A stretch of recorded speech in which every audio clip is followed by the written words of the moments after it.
No sé, chicos, me pareció algo muy extraño. Este Meet anda, se quitó a Florencia Lozano de la reunión. Díganle que se vuelva a agregar, por favor. No sé por qué tuvo que salir. Lo que les decía es que nosotros hoy vamos a terminar la bolilla 7. Nosotros hicimos todo un proceso en la clase anterior en el que establecimos algunos conjuntos. Ah, tenés razón, Micaela. Hicimos un conjunto de conceptos centrales dentro del derecho tributario, como es el de la determinación, como es el de la liquidación, como es el de, dentro de los tipos de determinación, la determinación de oficio, lo que son las facultades de fiscalización y de verificación que tienen las administraciones tributarias y sus funciones, en esa digamos, dinámica, los desarrollamos, los vinculamos con la ley 11.683, donde están establecidos, y dimos una primera aproximación de lo que puede ser la diferencia entre el proceso y el procedimiento. Esto, que es una cuestión central, es la que nos va a permitir, a su vez, dilucidar exactamente qué es el derecho procesal tributario y cuáles son, como verán en el punto B de la bolilla 7, cuáles son los procedimientos administrativos y en el punto C, los procesos contenciosos dentro del derecho tributario. Es decir, estas dos órbitas de lo que sería el procedimiento y el proceso. En algún momento lo charlamos, lo vamos a retomar hoy día. En principio, lo que debemos hacer es definir qué es el derecho procesal tributario. Y ese derecho procesal, como todo derecho, se define por un conjunto de normas que, en este caso, viene a regular las controversias que hay entre el fisco y los contribuyentes o los administrados, para este caso, o los particulares, como los quieran definir. El proceso ideal sería el de señalar que estas son controversias entre las administraciones tributarias y los contribuyentes, pero entre el fisco y los particulares está bien expresado también. No solo estipulan procedimientos estas normas, sino que también procesos. Por eso hemos hecho esa distinción entre procedimiento y proceso, ¿sí? Y el sentido de que esté tan reglamentado tiene que ver con que lo que se pretende es darle un marco de ejercicio, reglamentar, limitar el ejercicio de las facultades que tiene el fisco, ¿sí? Dando también asimismo una acabada extensión de los derechos que tienen los contribuyentes. ¿Y cuál es el método para resolver esas controversias que se susciten por el ejercicio y la protección de unos y de otros? Por el ejercicio de las facultades por parte del fisco y por la protección de los derechos de los contribuyentes en el segundo de los casos, ¿no? Nosotros en algún momento dijimos que había una controversia en torno a las características y a la naturaleza jurídica que tiene el derecho tributario procesal. Y la verdad es que lo mejor que podemos decir es que, como en la gran mayoría de las ramas del derecho, van a encontrar posiciones autonomistas y posiciones no autonomistas. Mientras el caso del profesor Villega, que es el curso que nosotros hemos aceptado para que ustedes preparen, y propuesto, mejor dicho, no aceptado, para que ustedes preparen este curso y puedan ir los exámenes finales o los parciales, y allí van a encontrar que él entiende que este derecho procesal es parte del derecho procesal general, con algunas particularidades que hacen a la naturaleza de los tributos y la forma en que se los aplica. Existe otra rama muy importante a la cual yo adhiero, encabezada por el doctor Giuliani von Usch, quien es autor además de un libro sobre derecho tributario, procesal tributario y de la seguridad social, que realmente es, les diría, para mí la obra más completa y la que nosotros propondríamos que ustedes prepararan el curso a través de esta obra, pero bueno, es de una extensión que no lo amerita en la ubicación que tenemos de la materia y el tiempo que se nos ha dado dentro de la currícula para desarrollarla. Entonces, esta posición autonomista lo que dice es que, obviamente, es un derecho autónomo y que se encuentra enmarcado en un derecho superior que lo contiene, que es el derecho financiero en el cual un conjunto de conceptos y un conjunto de instituciones lo hacen de una característica tal que le dan una autonomía respecto de otras ramas. En el medio de toda esa visión autonomista de esta parte del derecho procesal o de esta parte del derecho financiero, como lo quieran ver, están obviamente los conceptos de hecho imponible, de determinación, de sujeto, pues ya que ustedes habrán visto que nosotros no solo tenemos un sujeto por derecho propio, por deuda propia, sino por deuda ajena y un solidario, que tienen determinadas características diferentes a las que uno puede encontrar por los responsables en el derecho civil. Entonces, ese ha sido el sentido de esta discusión. En particular, en la incidencia práctica tiene algún sentido darla a esta discusión, porque la cuestión de la autonomía está en el centro de la falta de codificación que tiene nuestro país sobre esta materia, ¿no? Una visión no autonomista es la que ha impedido encontrar en todas las normas tributarias alguna coherencia conceptual y de instituciones que hagan que éstas ameriten tener un código con principios de interpretación propios, entre otras cosas, como puede ser el principio de la paridad económica, que ya deben haber visto con el profesor Vinas.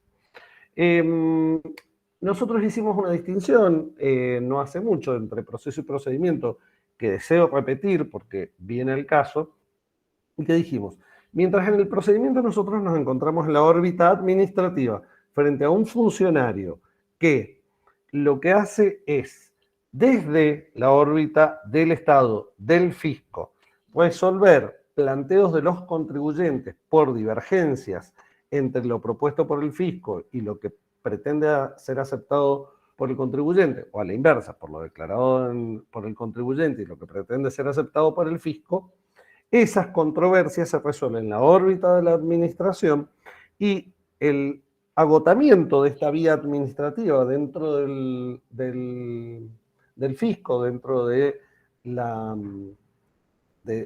administración central, darán lugar a que luego sean revisadas judicialmente.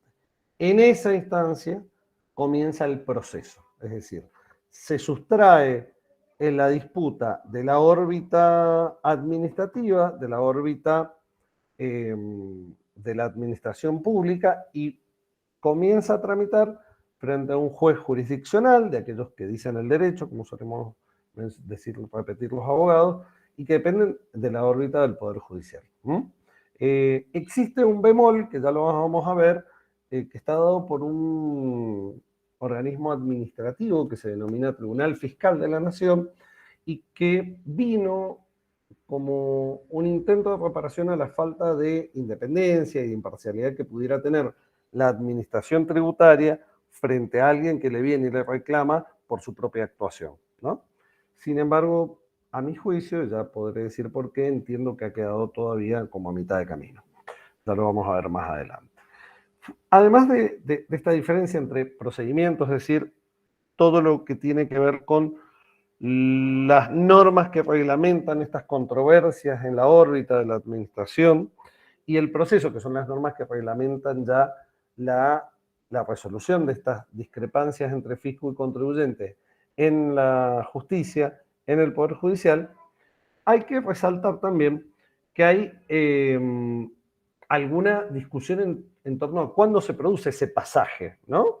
Cuando dejamos de estar en la órbita de un procedimiento y pasamos a estar en la órbita de un proceso, ¿sí?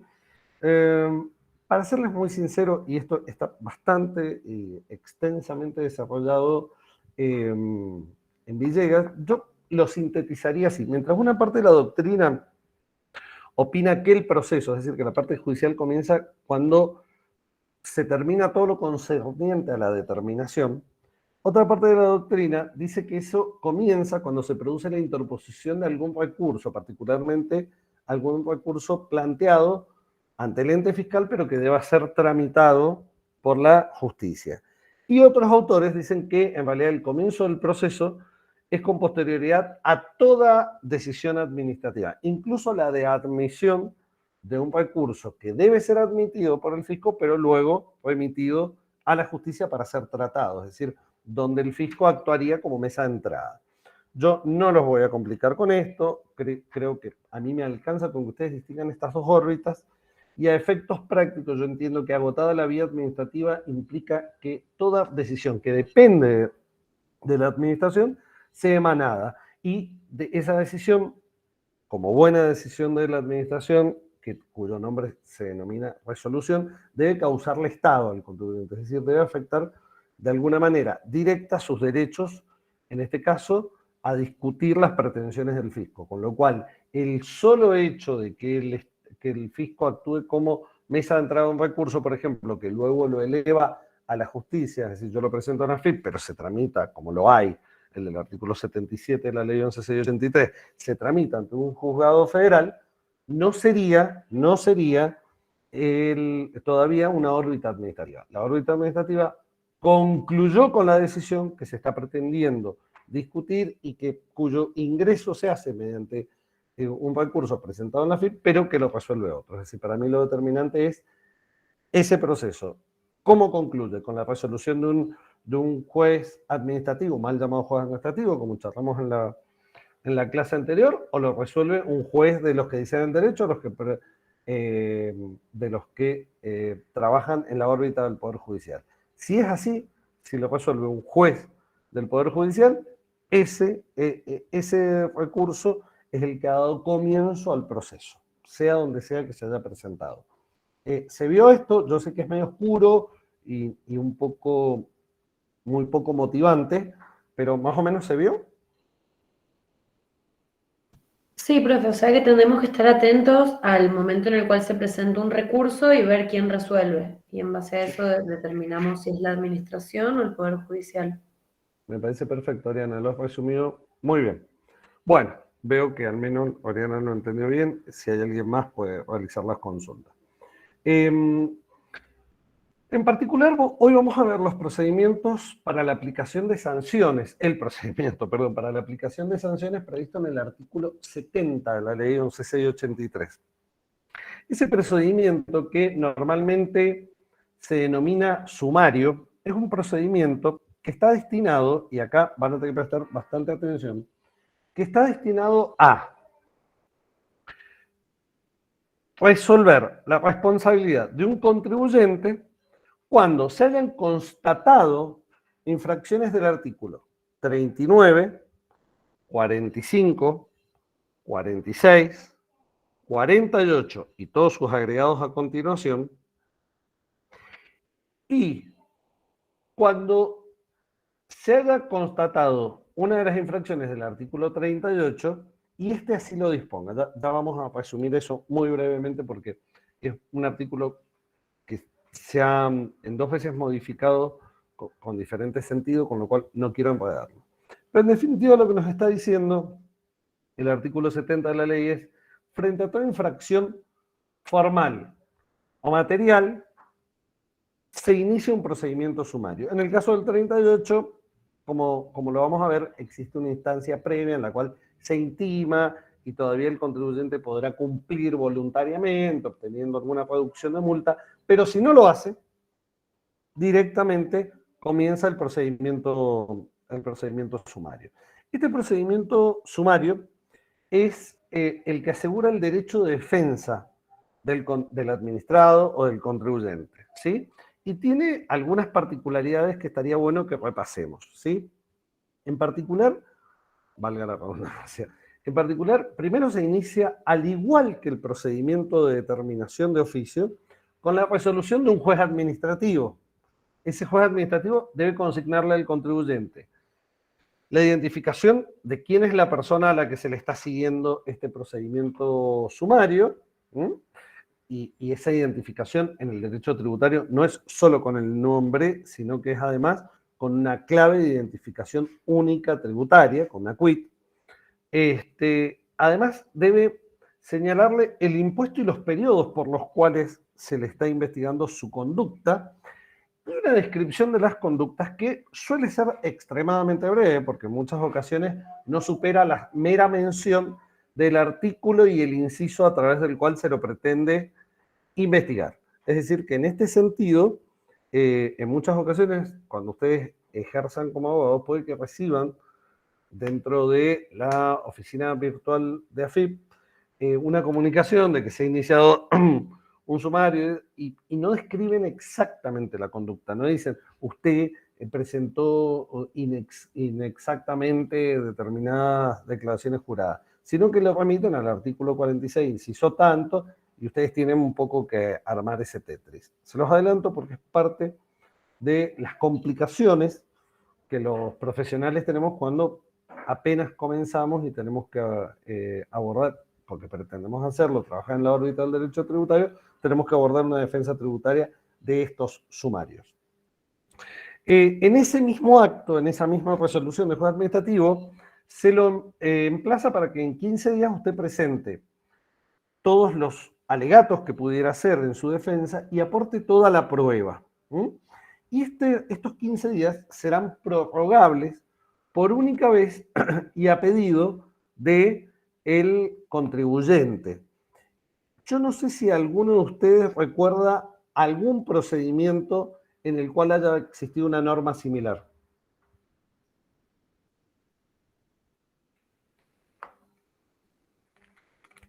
¿No? Nadie recuerda ninguna mención que yo haya hecho a 15 días, prorrogable por otros 15 días a pedido del contribuyente. Lo que vimos la clase pasada, profe, de la determinación de oficio, ¿era? Exactamente, es en determinación de oficio, Luciana. El nombre exacto es determinación de oficio. ¿Por qué marco esto? Porque las normas del procedimiento de determinación de oficio, son normas que se aplican de manera subsidiaria a este procedimiento. Es decir, yo en aquella clase les dije, el procedimiento de determinación de oficio es el procedimiento madre de la ley 11.683, porque es el procedimiento desde el cual nosotros traemos normas que aplicamos supletoriamente con la finalidad de reglamentar todo lo que no esté expresamente reglamentado en los otros procedimientos, particularmente en este procedimiento denominado sumario, que es el que está entre los artículos 70 y 75 de la ley 11.683. Existen plazos comunes para todos las infracciones, con la sana excepción del artículo 38, que tal como les había explicado, tiene la oportunidad de que, como en el artículo 38 el incumplimiento implica la no presentación de una declaración jurada, ni el pago del impuesto allí determinado, es decir, no existiría la autodeterminación o la determinación por el contribuyente, que era uno de los tipos, de determinación que habíamos estudiado en la clase anterior. El fisco esa infracción la tiene por constatada de manera inmediata, hoy es una cuestión sistémica, si usted no lo presentó, no consta en la oficina virtual, usted no tiene una constancia de envío electrónico, chao, no hay mucho para alegar allí. Entonces, normalmente se extiende una intimación para que usted presente, se le calcula la multa que corresponde y se le da el beneficio de que si cumple desde esa intimación en determinado periodo con la presentación y el pago, entonces, y el pago en forma completa, ¿no? Usted va a poder obtener una reducción en estas sanciones, es decir, una quita dentro de la sanción. Si usted no lo hiciera así, recién allí comienza el procedimiento sumario. ¿Se entendió eso último? Sí, profe. Bien, si se entendió eso, entonces vamos rápido, chicos, gracias a Dios. Yo diría que hay 4, por lo menos, elementos del procedimiento sumario que necesitan tener como muy claves. Primero, es secreto. Esta cuestión de que a todo el mundo le parece tan importante, que por qué hay secreto, por qué no nos podemos enterar lo que declara tal o cual contribuyente. Mire, todo lo que tiene que ver con lo que tramita la FIP no es que tenga un secreto porque no queramos saber cuánto tiene o no tiene algún contribuyente importante, sino que ustedes no habían nacido o estaban naciendo, pero a principios de la década del 2000 existió una modalidad de secuestros que eran extorsivos, donde se daban a la gente y le pedían dinero a cambio de su libertad. Y en muchas ocasiones la forma de saber qué tenía esa gente tenía que ver con el robo de bases de información de bancos, del fisco, de alguna administración tributaria, tanto provincial como alguna ocasión del sistema nacional. Entonces, todo este tipo de datos que le permiten a bandas un poco más organizadas, un poco, digamos, de un delito un poco más sofisticado, poder decir, este es un objetivo viable, venían de esta información. Entonces, el cuidado de esa reserva sobre esos datos no es el evitar el conocimiento para algunas personalidades públicas de a cuánto asciende su fortuna o no, sino el de protegerlos como personas frente a posibles delitos que se pudieran cometer en función de la cuantía económica que ellos exteriorizan al momento de declarar un impuesto. Ese es un ejemplo del sentido que tiene, no es el único, pero quise darles un ejemplo muy, muy fácil de visualizar el por qué este secreto. Es secreto para todos, salvo el contribuyente o su representante legal. Entonces ahí viene otra cuestión, chicos, cuando les toque hacer esto en la FIP, asegúrense de estar autorizados por el medio en que la FIP dispone que se autoriza a una persona para tomar conocimiento de un sumario, porque si no, nos pasa a todos los abogados que los plazos son cortos, nos llega el cliente, nos queremos animar a ser tributarios, no hemos empezado a hacerlo hace mucho, o tal vez no lo hemos hecho jamás, nos presentamos espontáneamente, creemos que es tribunales, le decimos a la gente de la FIP, quisiera ver el sumario tanto, para ver el informe, porque cuando usted me envía el acto de apertura firmado por el juez administrativo, solo expresa un artículo, un inciso, yo quiero saber cuál es la conducta de ese imputado y le van a decir, ¿tiene el formulario 3283 para autorización?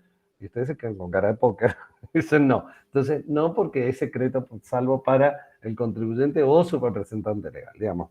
Todas estas cuestiones, que parecen pequeñas, y el derecho tributario se compone bastante de estas mini cuestiones muy de trámite, muy burocráticas, son relevantes y por eso se las remarco yo en la idea de que alguna vez esto tenga algún sentido práctico para ustedes, porque entiendo que hoy deben visualizar no solo la parte de finanzas o la parte de presupuestos, como me tocó a mí dar como algo lejano, sino incluso también esto, y es mucho más cercano a lo que creen, y es mucho más fácil de que recibidos les lleguen este tipo de casos, y ustedes, bueno, puedan tomar la decisión tranquilo de si van a tomarlos y seguir para adelante y empezar a formarse en esa rama del derecho o no. El descargo, que dijimos que es en 15 días, prorrogable por otros 15 días, a pedido del contribuyente, y siendo esta prórroga facultativa para el juez administrativo, por lo mismo que señalé en la clase anterior respecto a la prescripción, con lo cual no voy a volver sobre ello, debe contener toda la prueba que ustedes quieran aportar, es decir, es la instancia clave para el aporte de prueba. Lo mismo habíamos hablado en el procedimiento de determinación de oficio, porque luego, cuando recurro dentro de la vía administrativa, el aporte de prueba no tiene la obligación de la administración de considerarla. Es decir, no se puede incluir en un recurso contra la resolución que se adopte en este sumario. ¿Qué más les puedo decir sobre esto? Bueno, obviamente concluye con la resolución de un juez administrativo y siempre recuerden lo que les dije en la clase anterior, que si este sumario se inicia como consecuencia de una determinación de oficio, deben tramitar en manera conjunta. Es decir, si el fisco no lo hizo así, si no inició la determinación iniciando el sumario y dicta una resolución en la determinación, dictando una resolución en el sumario, ya con posterioridad no lo va a poder hacer, porque se entiende que ha desistido. Eso es una cuestión bastante relevante que a veces se nos va. Sobre las resoluciones que ustedes pueden atacar de estos procedimientos a través de las vías recursivas, el programa habla de los actos contra los que se pueden interponer recursos administrativos. Esto nos sitúa dentro del artículo 76 de la ley 11C de 83. Allí el artículo enumera 3 actos administrativos resultantes de diferentes procedimientos que vienen a ser autorizados para ser discutidos mediante los recursos previstos en este artículo de manera expresa. Es decir, que este recurso, estos dos recursos, ya vamos a ver que son dos, estos dos recursos solo proceden contra esas resoluciones, contra esos actos administrativos que yo voy a mencionar a continuación. No proceden contra ningún otro. El primero es el de la determinación de oficio. El segundo es cuando se aplica una sanción de multa. Y el tercero es cuando se deniega un reclamo de repetición. Sobre esto último, sobre el procedimiento de repetición, vamos a volver dentro de unos minutos. Esa opción de recursos no es un solo recurso, son dos recursos. El artículo 76 lo plantea diciendo que cuando se deniega un reclamo de repetición. ¿Quedó claro? Bien. Les decía, el artículo 76 le dice a usted, frente a una determinación, la denegatoria de un reclamo de repetición o una sanción de multa, una sanción dineraria, usted puede interponer a opción suya, es decir, es una opción, y como opción que es, una excluye a la otra. Si elijo esta, no puedo usar la otra. A opción, usted puede presentar un recurso de reconsideración ante la misma AFIP, ante el mismo juez administrativo, o que será resuelto por un jerárquico superior, pero que es ante la AFIP, o una apelación ante el Tribunal Fiscal de la Nación. El plazo para interponerlo es de 15 días posterior a que ustedes le notificaron alguno de estos tres actos. El de determinación, el de denegatoria de un reclamo de repetición o la aplicación de una sanción de multa como consecuencia de uno de los procedimientos sumarios, de un procedimiento sumario, que acabamos de mencionar. Se la notifican y en 15 días usted dice, bueno, me voy por la vía que tramita ante la misma administración tributaria, ante la misma FIP, y son sus funcionarios los que me van a decir si ellos mismos se equivocaron, o me voy a este tribunal que, nuevamente, en una denominación incorrecta, a mi juicio, porque un tribunal es jurisdiccional, depende del Poder Judicial, y este no es el caso. ¿Cuál es el plazo que se me cortó? 15 días, prorrogable por otros 15 días, lo mismo que venimos aplicando de manera subsidiaria de la determinación de oficio. Les decía, si opto por el de la apelación ante el Tribunal Fiscal, lo que estoy optando no es para discutirlo en la justicia, es para discutirlo ante un tribunal administrativo que no se encuentra en la órbita de la administración tributaria, lo cual pretende revestir de cierta imparcialidad las decisiones de dicho tribunal. Excede por muchísimo el tiempo y la profundidad que nosotros le damos a este curso el estudio del Tribunal Fiscal de la Nación. Sin perjuicio de eso, se encuentra reglamentado en la Ley 11.683, es un actor relevante. ¿Por qué? Porque esta opción para poder ir por el recurso de reconsideración o el recurso de apelación tiene la siguiente característica. Yo puedo optar, pero siempre y cuando exista una determinación, una multa o un reclamo de repetición que como mínimo ascienda al monto previsto en el artículo 159 de la Ley 11.683. Si no asciende a ese monto X, que no viene al caso, yo no voy a tener la opción, solo voy a tener la vía de la reconsideración. Es decir, que lo que se ha pretendido es que no solo se tenga en el Tribunal Fiscal de la Nación una vía de mayor imparcialidad que asegura al contribuyente que no van a estar teñidas las decisiones por la tendencia a ratificar lo actuado previamente por otros funcionarios de la FIP, sino que además está diciendo y que el reclamo tenga una entidad económica muy relevante. En pocas palabras, se está creando, subverticiamente a mi juicio, un tribunal para grandes causas, ¿no? Entonces, en ese caso usted tendrá la opción de discutirlo en el tribunal o en el recurso de reconsideración ante la FIP. Esos recursos que se presentan ambos en la FIP, o pueden presentarse ambos en la FIP, pero si es el de apelación, este lo remite al Tribunal Fiscal de la Nación, porque actúa como una mesa de entrada para este proceso, tramitan en las mismas condiciones y con las reglas en las que nosotros hemos dicho de presentar toda la prueba, para las partes, siendo secreto salvo para las partes, donde ya no se puede aportar prueba, y esto es lo importante, sino que se tiene que discutir la resolución, su lógica y su legalidad, es decir, el contenido. Es decir, en el sumario, el juez administrativo tuvo un conjunto de elementos para adoptar una resolución, la adoptó y esa resolución o carece de lógica, lógica formal o lógica sustancial, o siendo lógica es ilegal porque aplica de manera ilegítima o ilegal una norma, pero ya no es porque yo arreglé un nuevo elemento de prueba que me permite tomar una nueva decisión. Ya no es esa la instancia. ¿Quedó claro esto último?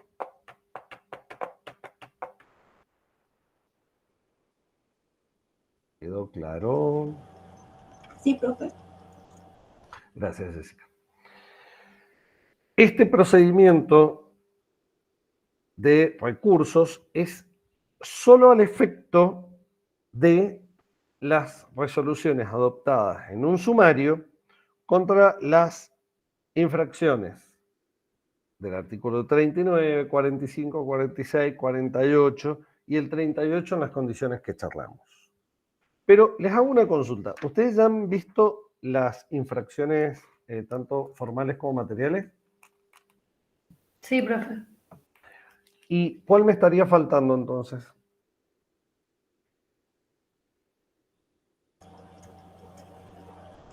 La formal, el deber formal.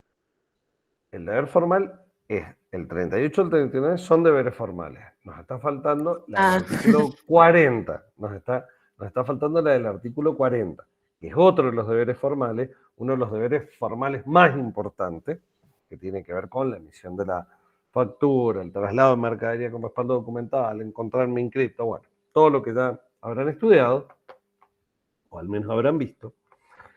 Y por las características especiales que tiene ese procedimiento, ustedes van a ver que ese procedimiento la resolución dentro de ese procedimiento del artículo 40 se recurre por una vía específica porque además la aplicación de esa sanción no tramita por el sumario, sino que tramita en la forma prevista dentro del artículo 40. Entonces el artículo 40 y 41 reglamentan este tipo de infracción y el trámite que va a recibir para dictarse una resolución de sanción en ese tipo. Yo no lo voy a precisar, es un trámite que en una época tuvo mucha incidencia porque la resolución de allí resultaba la sanción de multiclausura, que era una sanción conjunta y la clausura tenía, bueno, mucha fuerza, naturalmente, como infracción, y de hecho había tenido una declaración de inconstitucionalidad, los efectos asignados al artículo 77 y 78 en función de esto. Hoy, encontrándose modificado, es diferente, con lo cual lo que yo pretendo es que ustedes tengan claro sencillamente esto, que contra las infracciones del artículo 40, en las que se haya aplicado una sanción de las previstas allí en el artículo 40, ustedes tienen un recurso en la órbita administrativa, que es el que está previsto en el artículo 77, que no tiene mayores bemoles que yo pueda señalarles, con lo cual lo dejamos, digamos, para que ustedes lo revisen, tienen un plazo de 5 días para presentarse, lo resuelve un funcionario de la FIP superior al que lo dictó, y su resolución da lugar a que yo pueda presentar un reclamo judicial, un recurso ya de carácter judicial, un proceso, que es el recurso previsto en el artículo 78 de la ley 11.683, ¿sí? Cuyas características yo pretendería que las charláramos cuando terminemos de revisar este cuadro, o probablemente sea en la próxima clase, cuando hayamos terminado no solo la parte del procedimiento, sino también de los procesos previstos en la ley 11.683. Junto al artículo 76 que prevé el recurso de reconsideración y el de apelación ante el Tribunal Fiscal, ambos con carácter excluyente entre sí, optativo conforme a una condición objetiva de procedencia. Quiero que se claven esa palabra acá. Condición objetiva de procedencia. ¿Qué significa una condición objetiva de procedencia? Algo que me permite saber si procede o no procede un recurso. Entonces yo les hago una pregunta. En el artículo 76 que acabo de mencionar, están el recurso de reconsideración y el de apelación ante el Tribunal Fiscal de la Nación. ¿Cuál de ambos tiene una condición objetiva de procedencia? Puede ser, profe, el de apelación cuando está el monto que es mayor al que decía el artículo. Excelente, Ariana. Sí, efectivamente. Esa es la condición objetiva de procedencia. Está prevista en el artículo 159, que es un monto que se actualiza, por eso que no tiene sentido, lo pueden estudiar, pero a mí con que ustedes me hagan esa referencia conceptual, sepan dónde ir a buscarlo, sepan cuál es el sistema, que yo recibo un cliente, me dice, me determinaron de oficio y quiero discutir, ¿cuánto es el monto de la determinación? Tanto, voy, miro el 159 y digo, bueno, mire, tiene dos opciones, tiene la opción de recurso para consideración o el de apelación, o no, no tiene una opción, solo puede ir por la vía de la reconsideración, ¿sí? Eso para las infracciones del artículo 39, del 45, del 46, del 48, y los agregados a continuación, y el 38 en las condiciones especiales que lo explicamos. Luego, contra las infracciones previstas en el artículo 40, y en la medida en que se haya desarrollado el procedimiento allí previsto, y en el artículo a continuación, en el 41, yo puedo discutirlas en la órbita administrativa con un recurso de apelación previsto en el artículo 77. Y en la órbita judicial puedo discutir la resolución del 77 a través del artículo 78. ¿Quedó claro este camino, chicos? Porque es fundamental lo que acabo de decir.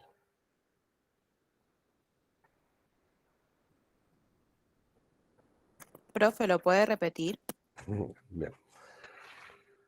Nosotros estamos viendo los recursos que tenemos frente a las decisiones que adopta la Administración Federal de Ingresos Públicos, es decir, aquellos artículos, aquellas resoluciones o actos administrativos que adopta la administración pública y que le causan estado a un contribuyente. Es decir, causar estado significa que modifican de alguna manera sus derechos. Esas resoluciones pueden ser discutidas cuando se traten de determinaciones de oficio, de denegatorias de reclamo de repetición o de una sanción de multa de las previstas en el artículo 39, 45, 46, 48 o 38 en las condiciones especiales, es decir, que hayan surgido un sumario, pueden ser discutidas a través del artículo 76, que nos da una doble opción. Nos dice, usted puede discutir ante la AFIP por un recurso de reconsideración o puede discutir ante el Tribunal Fiscal de la Nación siempre y cuando cumpla con las condiciones previstas en el artículo 159. Por otra parte, tenemos el artículo 77, que es el reclamo administrativo que tienen los contribuyentes cuando la infracción que han cometido no es ni la del 38, ni la del 39, ni la del 45, ni la del 46, ni la del 48, sino que es la del 40, y se le ha aplicado una sanción en función de lo previsto en el artículo 40 y 41. Entonces, para discutirlo administrativamente ya no tengo una opción, tengo un camino, que es el primero, el camino del artículo 77 ante la AFIP. ¿Sí? Y una vez que resuelve ese recurso a la AFIP, puedo irme a la justicia, ya no al Tribunal Fiscal de la Nación, a la justicia, por vía del artículo 78. ¿Se entiende lo que acabo de decir? En serio que necesito que lo entiendan. Si lo tengo que repetir 2 veces más, no hay problema. Permiso, me voy a tomar un mate. Se entiende. ¿Se entendió? Bien. ¿Alguien no lo entendió? Perdón, pero la verdad que si dejamos esto mal fijado, después se arman unos líos y terminan rendiendo mal porque me dicen todo bien, pero identificaron mal cuál es el recurso. Entonces, yo lamentablemente tengo que poner 0 frente a una respuesta así. Y me doy cuenta que atrás de eso hay estudio, Lo que pasa es que este cronograma, más a través de una clase virtual, no este cronograma, este diagrama, perdón, de cuáles son los caminos, ha quedado mal fijado. ¿Sí? Bueno, dicho esto, lo que queda por que veamos es cuando yo dije que una de las resoluciones o actos administrativos que pueden ser recurridos a través del artículo 76 de la ley 11.683 son aquellos reclamos de repetición denegados. Vamos al concepto de repetición. ¿Qué es la repetición? Es la facultad que tiene el contribuyente de solicitarle al fisco la restitución de un monto pagado sin causa. Creo que tendría un power de esto que ha hablado, que nos pueda subir. Fernanda, creo que era María Fernanda. No. Yo hace un tiempo decidí no dar más power, porque los power son una ayuda para el profesor, pero no son una buena guía, sino que hay una guía. Hoy he enviado una guía parecida sobre presupuesto, vas a tener una guía sobre estos temas, pero no va a ser un PowerPoint, ¿sabes? Retomando. No, por nada, Fernando. La repetición es la posibilidad que tiene el contribuyente de solicitarle al fisco que le restituya un dinero que ha sido pagado sin justa causa, es decir, porque se equivocó por una equivocación, o en una cuantía superior a la que correspondía. Si yo tenía que pagar 500, pagué 1000, pagué 501, lo que fuera, ¿no? Esa repetición tiene que analizarse desde el comienzo para ver si se hace a través de un reclamo, primeramente, o si luego de haberse interpuesto el reclamo se debe, discúlpenme, acabo de equivocarme, o sin haberse interpuesto ese reclamo, se puede ir directamente a una acción de repetición. ¿Cuál es la diferencia? Mientras, si yo voy al fisco y le digo, mire, usted me intimó a que yo le pague 500 por una causa que para mí es injusta. Usted me lo intimó. No es que yo pagué alegremente y pagué de más. Usted me lo intimó. En ese caso, no es necesario interponer un reclamo, que es parte del procedimiento, es administrativo. Directamente me puedo ir al artículo 81 de la ley 11.683 y presentar una acción de repetición. ¿Sí? Pero en el caso en que yo pago esos 500 y los pago sin que usted me intime, sin que el fisco me diga tienen que pagarlo, sino que me equivoco, soy suelto de billetera y pago por demás, en ese caso yo primero tengo que hacer un reclamo al fisco para que éste me diga si corresponde o no. Y si ese reclamo me lo denegara, ahí se me abre la vía del artículo 76. ¿Sí? ¿Se entiende lo que acabo de decir?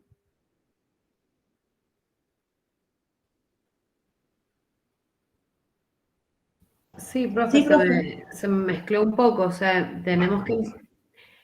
se empieza por el artículo 81 en caso de que yo interponga primero una acción para repetir, pero si no Claro. interpongo una acción, La acción la interpongo. No te cortes, Oriana, porque ahí retomaste a ver si me vas entendiendo, respondeme rápido. La acción de repetición es cuando yo pagué, ¿sí? Porque me intimó el fisco. El fisco me sí. dice, usted me tiene que pagar 500. Y si el fisco no me intimó, si pagué sin querer, primero tengo que presentar un reclamo de repetición. Y si ese reclamo está denegado, es de los actos que yo puedo discutir, o debo, mejor dicho, discutir, primero por el artículo 76, y una vez denegado el artículo, o rechazado el artículo 76, es decir, la reconsideración o la apelación ante el Tribunal Fiscal, ahí me voy a la acción de repetición. La única diferencia será, y es algo muy específico que no quiero ni que se lo queden en la cabeza, que si yo reclamo por la reconsideración del 76, es decir, la que tramitan la FIP, y me la deniegan, yo puedo iniciar la acción de repetición en la primera instancia judicial. En cambio, si yo fui por la apelación ante el Tribunal Fiscal de la Nación y este me lo deniega, yo ya salto a la Cámara, a la segunda instancia, pero usando la misma vía que es la acción de repetición del 81. ¿Se entendió?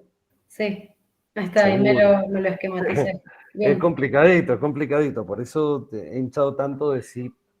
Es más, vamos a volver sobre esto, chicos, obviamente. Gracias, Oriana, por paquetear conmigo. Pero el punto es, yo quiero volver sobre esto, pero es interesante que ustedes ya lo vayan viendo. Ahora, hay sobre estos reclamos de Profe, perdón, repetición. Sí, dime, profe, Luciana. perdón que recién dijo que la única diferencia es que si yo reclamo por la reconsideración por el artículo 76 y lo deniega, puedo iniciar una acción de... Y ahí me quedé, no sé, no terminé de En la escuchar qué segunda, dijo. en la segunda instancia, es decir, no vas a un juzgado de primera instancia, sino que vas a la Cámara Federal. Esa es toda la diferencia. Pero miren, lo hago una vez más, perdón, si por ahí me detengo un poco más, no hay tanto más para ver, chicos. Lo que queda es que volvamos a repetir, porque yo sé que estos temas parecen una tontera, y es porque los hemos sobresimplificado para que personas de segundo y de tercer año puedan ver temas que requieren la cursada de procesal y de administrativo como mínimo, pero bueno, pareciera, hay una dinámica rara en las facultades de Derecho donde poner materias antes parece que es más beneficioso para ustedes. En cambio, por ahí poder concatenar y que ustedes hagan todos los civiles, todos los penales, y después empiecen con las ramas del derecho, va a saber por qué. Pero, dicho esto, yo lo que creo es que es más fácil decirlo así. Si ya sabemos que repetir significa pedir que nos devuelvan dinero, estoy hablando muy, muy gruesamente, ¿no? Y expresamente está siendo grabado esto y no temo a hacerlo, porque la idea es una simplificación de todo lo que ya vengo diciendo bien claramente. Si repetir es pedir que me devuelvan dinero, yo lo primero que tengo que pensar es si ese dinero que me van a devolver es porque usted me lo pidió que yo se lo pagara o porque yo se lo di sin que usted me lo pidiera. Si usted me lo pidió, yo directamente me voy a la justicia, me voy al proceso y me voy a la acción de repetición en una primera instancia. Pero si usted no me lo pidió, si yo se lo pagué solito, tengo que presentarle primero un reclamo. ¿Por qué? Ahí viene la gran pregunta. ¿Por qué? Porque usted nunca se expresó sobre ese monto que yo le he pagado. Entonces yo le tengo que dar la oportunidad de que usted no tenga que pagar costas judiciales para devolverme un dinero que yo le pagué sin que usted me lo pidiera. ¿Se ve eso último? Profe, o sea que, Sí. a ver, capaz que entendí mal, pero yo lo entendí así. O sea que si el fisco me intima a pagar, eso sería la repetición. Pero si yo pago por motus propio, tengo que accionar eh, para pedir la devolución por No te medio de vayas, la... Emil. No te vayas, quédate ahí. A ver, Pedir que me devuelvan, pedir que me devuelvan, eso es todo, es la institución de la repetición. listo, Repito, me vuelve, ¿sí? bien, Repito, un dinero. Si yo lo pagué voluntariamente sí, sin haberle preguntado al fisco, le tengo que dar la oportunidad de que me diga qué le parece, si lo pagué bien o mal. Entonces claro. inicio un reclamo administrativo y si ese reclamo es rechazado, tomo la vía del artículo 76. ¿Mm? O sea que hay dos opciones, me lo puede aceptar y devolver el fisco, o si no me lo devuelve, inicio las acciones.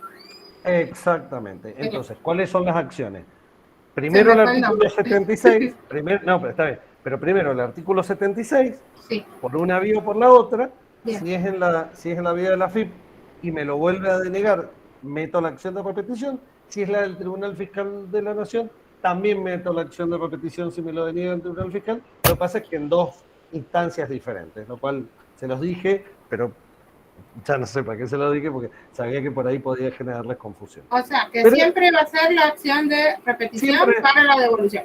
Sí. cuando en la órbita del proceso, en la órbita Bien. judicial, siempre es la acción de repetición. La Bien. diferencia es que si usted me lo reclamó el pago que yo pretendo repetir, yo voy a la acción, a lo procesal, a la parte de la justicia de manera directa. Ahora, si usted no me lo reclamó y yo lo pagué sin que usted me lo reclamara, o usted fisco, ¿no?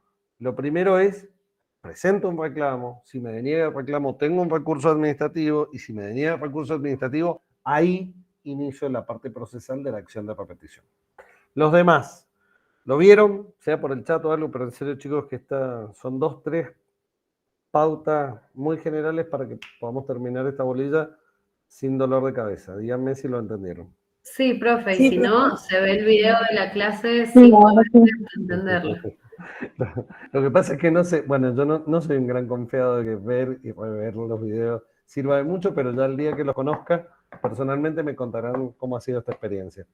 La verdad que los compadezco y los admiro, porque la verdad, ser alumno con virtualidad debe haber sido muy complejo. Si ser docente ya era complejo, debe haber sido muy complejo. Bueno, asumiendo que se ha entendido, entonces lo que queda que nosotros veamos es, yo les dije, dentro de la ley 11.683 hay procedimientos, el procedimiento de determinación de oficio, el procedimiento sumario, los recursos administrativos del 76, del 77 y algunos procesos, que sería el recurso del 78 en la justicia, la acción de repetición en la justicia, y vamos a ver la última, que es la ejecución fiscal. Y con esto vamos a terminar nosotros el desarrollo de esta bolilla. La ejecución fiscal es un proceso que tiende a ser efectivo, el cobro de una deuda que el contribuyente tiene con el fisco. Es decir, nosotros hablábamos que el derecho procesal tributario regula las normas para resolver las controversias entre fisco y contribuyente. Pero aquí ya no hay algo controvertido. La deuda existe, ya está firme. Lo que está haciendo el fisco es cobrármela, hacer efectivo, porque yo, a pesar de haber tenido firme esa deuda, de haber tenido algún tipo de intimación, o si incluso contra esa intimación yo interpuse procedimientos o procesos, ya está firme. No se discute que exista, que yo tengo esa deuda en favor del fisco. Entonces, tengo un plazo para pagarla, pero si no la pago, el fisco me lo tiene que cobrar de manera coactiva. Esa coacción es el juicio de ejecución previsto en el artículo 92. Desde ya les digo, es un artículo gigante. Ustedes no tienen que mirar más que los 6 primeros párrafos, no vayan más allá de eso. Pero es un procedimiento de los que nosotros denominamos hoy monitorios. Es decir, es un procedimiento en el cual no discutimos la causa de la obligación. Artículo 92, ley 11.683, Luciana. Es un procedimiento de los denominados monitorios, no es de los en los que nosotros discutimos la causa de un derecho que se pretende tutelar, sino que ese derecho ya está reconocido, lo que estamos haciendo es hacer efectivo su cumplimiento. Este tipo de procedimiento se inicia con una intimación al contribuyente para que en determinado plazo interponga las excepciones que considere oportunas, que son sus defensas, y que no son cualquier defensa, son solo esas excepciones que taxativamente están previstas en el artículo 92, y si no tiene ninguna de esas, chao, no hay posibilidad de oponer otra defensa. Y si no tiene excepciones, para que haga efectivo el pago, si no, se van a utilizar todas aquellas herramientas que tiene el fisco para poder hacer el cobro coactivo. Es decir, puede ser un embargo de cuenta, es más, se pueden inmovilizar cuentas de los contribuyentes y naturalmente embargar, secuestrar y rematar bienes. La clave está en cuáles son las excepciones que ustedes pueden oponer. La primera de las excepciones es la del pago. Ese pago debe ser total y debe estar documentado. Pero, sin embargo, existe mucha jurisprudencia en la cual, si el pago no es total y ha sido realizado antes de que les llegue el inicio de la ejecución va a continuar por la parte no pagada. Es decir, la deuda era de 1.000, pagan 500, es decir, no es un pago total, pero lo pagaron antes de que se inicie la ejecución, no lo usan como una excusa para detener la ejecución y lo hacen con posterioridad, sino que lo han hecho antes. Entonces, en ese caso, la ejecución continúa por el saldo restante. ¿Sí? Entonces, ese pago parcial tiene esa posibilidad. Si el pago fuera posterior al inicio de la ejecución sigue por el saldo total y después tendrá que pedirse la repetición de ese pago parcial hecho con posterioridad a la ejecución, al inicio de la ejecución. La otra es la espera documentada. Es la segunda de las excepciones que pueden plantearse. La espera documentada es una excepción en la cual usted ha pactado a través de una función que tiene el administrador federal, que no vamos a revisar cuál, la deben haber visto con el profesor Vinaza, que es la de otorgar prórrogas en el cumplimiento de las obligaciones o atenuaciones de esas, es decir, y ese otorgamiento puede ser a todos los contribuyentes en general o a algunos en particular, a un universo de contribuyentes o a alguno en particular, que son los planes de pago. Son las esperas documentadas, es bueno, hemos acordado que estos chicos, perdón, estoy pensando en usted, estos contribuyentes que han tenido determinada situación excepcional, qué sé yo, la cuenca lechera de La Pampa, Buenos Aires, Córdoba, Santa Fe, tuvo inundaciones de una característica, no han tenido ganancia, no pueden pagar impuesto a la ganancia, se les establece una espera, es decir, se lo prorrogamos ese vencimiento para el año que viene, o se les otorga un plan de pagos especial. Y habrán visto que aparte hay planes de pagos que son generalizados para todos los contribuyentes, de hasta 12 cuotas, ustedes pueden acceder, me atrasé, estoy complicado. Si me inician la ejecución, después de que yo ya tramité ese plan de pago y ese plan de pago está vigente, yo lo tengo al día, eso es una espera documentada. O si me inician la ejecución después de que el fisco saca un decreto o una resolución general, para ser más preciso, la administración federal, diciendo a todos los de la cuenca lechera que sufrieron inundaciones, le prorrogamos el vencimiento para la presentación de declaración jurada y el pago de impuesto a la ganancia al 2022, entonces yo me puedo presentar con eso. ¿Se entendió lo que estoy diciendo? Yo no entendí, profe, lo último que dijo. Digamos, que dijo ¿Qué que es si lo me último? inician una ejecución después del plan de pago, es una espera documentada, o no entendí bien lo otro que dijo. Yo lo que dije es que el plan de pago funciona como una facilitación del cumplimiento de una obligación no cumplida. ¿Mm? Yo puedo tener una atenuación de esa obligación. Una atenuación significaría darme un tiempo de espera o una quita, o puedo tener un facilitamiento de ese cumplimiento, que son los planes de pago. Cualquiera de los dos encuadran dentro de una espera documentada. ¿Mm? Lo importante es que me haya sido otorgado por una resolución y yo lo haya tramitado ante la AFIP antes de que se inicie la ejecución. Es decir, si yo digo, me voy a exceptuar de esta ejecución, por ende no me va a poder embargar, no me va a poder, porque voy a hacer un plan de pago. No, se tiene que tenerlo vigente y tiene que estar documentado. Tiene que haberlo hecho antes, no después del inicio de la ejecución. ¿Se vio, Luciana? Sí, profe, ahí está, ahí entendí mejor. La tercera de estas excepciones es la de prescripción.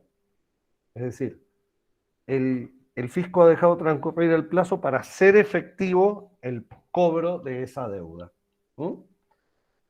Eso no me voy a meter, lo debe haber dado el profesor Vinaza, bien compleja que es la parte de prescripción, así que no voy a andar sobre esa cuestión. Pero obviamente, como todos sabemos, la pérdida del derecho al cobro por parte del fisco por el transcurso del tiempo y la inactividad de este. Y la inhabilidad extrínseca de un título es la cuarta de las excepciones. ¿Por qué la dejo para el final? La ejecución fiscal, como toda ejecución, tiene que tener un título. Si yo libro un cheque y no pago ese cheque, la forma de ejecutármelo es presentando el cheque. Ese es el título. Si yo tengo una tarjeta de crédito y no pago, el resumen de la tarjeta de crédito es el título ejecutivo. Si yo firmé un pagaré y no pagué esa deuda, el pagaré es el título. ¿Cuál es el título en la ejecución fiscal? Se denomina boleta de deuda.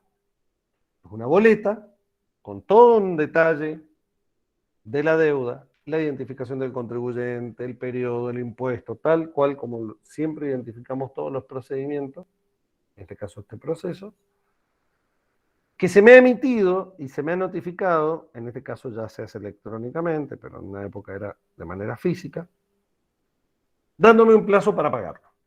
Y no habiéndolo pagado yo, ese título da lugar al inicio de la ejecución.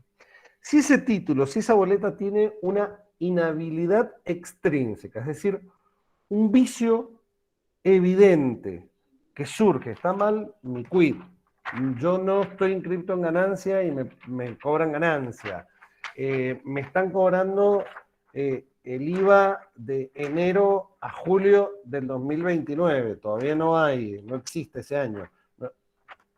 Bueno, eso es una inhabilidad extrínseca de un título. Es un título que no es válido. Pero de manera evidente, ¿no? Por eso es extrínseca, no porque la deuda tiene un origen ilegítimo, porque yo en realidad no debía estar inscrito. No, dos mangos aparte. Esto es una inhabilidad extrínseca del título. En esos 4 casos, yo me puedo presentar al fisco dentro de los 6 días que me inician la ejecución y decirle, no corresponde esta ejecución, ya pagué, tengo una espera documentada, está prescripto, tengo un título que es inhábil. En todos los otros casos, tengo que hacer efectivo el pago o el fisco continuará con este proceso judicial en el cual puede, como les dije, embargarme, secuestrar bienes, sacar a remate, inmovilizar cuentas y demás, hasta haber satisfecho su crédito fiscal. ¿Mm? Es decir, la deuda fiscal, para ser más preciso. ¿Se entendió esto último? Sí, profe. Bueno, con esto, chicos, hemos terminado la bolita 7. Yo pretendo que ustedes tengan un pasaje con estas 2 bolillas del 7 y de la 7 y la 4, que tenga siempre un escalón o un segundo piso práctico. Entonces, yo le diría que, si les parece, finalizando la grabación, hoy pasamos este cronograma que nos hemos dado de actividades de aquí al día 9, que es el tercer parcial. Profe, yo le hago una consulta. Todo lo que Sí, son, desde el artículo 82 de la demanda contenciosa, el 83, ¿esos los estudiamos, los No, leemos? Adrián, no, porque no han sido desarrollados en clase, porque la verdad que nos debemos un análisis de si ustedes están en condiciones de que uno desarrolle estas cuestiones, ¿no? Porque la experiencia que me indica con este nuevo programa es que esos son temas que los superan por mucho y que no ha sido bueno el rendimiento cuando los he desarrollado. Entonces, en el curso regular y en los parciales esos temas no se toman. Perfecto, profe. Entonces, solamente para el punto C tomamos en cuenta el artículo 92. Exactamente. Buenísimo. Bueno, Gracias. voy a detener la grabación. Denme un segundo. Acabo de